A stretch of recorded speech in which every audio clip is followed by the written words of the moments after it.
காஞ்சிபுரத்தில் ஆதரவற்ற மனநலம் பாதிக்கப்பட்டோருக்கான அவசர சிகிச்சை மற்றும் மீட்பு மையத்தை மாவட்ட ஆட்சியர் திறந்து வைத்தார். காஞ்சிபுரம் மாவட்டத்தில் சாலையோரம் மற்றும் பொது இடங்களில் சுற்றித் திரிந்து வரும் ஆதரவற்ற மனநலம் பாதிக்கப்பட்ட நபர்களின் நிலையினை கருத்தில் கொண்டு கடந்த சட்டமன்ற கூட்டத்தொடரின் போது தமிழகம் முழுவதும் உள்ள அரசு மருத்துவமனைகளில் ஆதரவற்ற மனநல பாதிக்கப்பட்டோருக்கான அவசர சிகிச்சை மையம் மற்றும் மீட்பு மையங்கள் 60 லட்சம் ரூபாய் மதிப்பீட்டில் தொடங்கப்படும் என்று அறிவிக்கப்பட்டது. அதன்படி காஞ்சிபுரம் மாவட்ட அரசு தலைமை மருத்துவமனையில் இன்று ஆதரவற்ற மனநலம் பாதிக்கப்பட்டோருக்கான அவசர சிகிச்சை மற்றும் மீட்பு மையத்தை மாவட்ட ஆட்சியர் கலைச்செல்வி, சட்டமன்ற உறுப்பினர் எழிலரசன் ஆகியோர் துவக்கி வைத்து பார்வையிட்டனர். இந்த சிகிச்சை மையத்தில் 10 ஆண்கள் மற்றும் 10 பெண்களை பராமரிக்கும் வகையில் கட்டமைப்பு உருவாக்கப்பட்டுள்ளதாகவும் 24 மணி நேரம் அவர்களுக்கான சேவை மேற்கொள்ளப்படும் என தெரிவிக்கப்பட்டுள்ளது.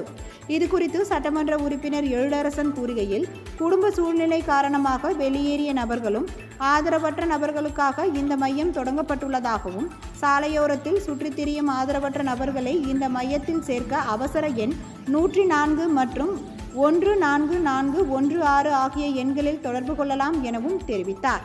தமிழகத்தில் இதுவரை 60,999 நபர்களை மீட்கப்பட்டுள்ளதாகவும், இதில் 822 நபர்களுக்கு சிகிச்சை அளித்து அவர்களது குடும்பத்துடன் இணைத்துள்ளதாகவும் தனியார் தன்னார்வலர் அமைப்பினர் தெரிவித்தனர்.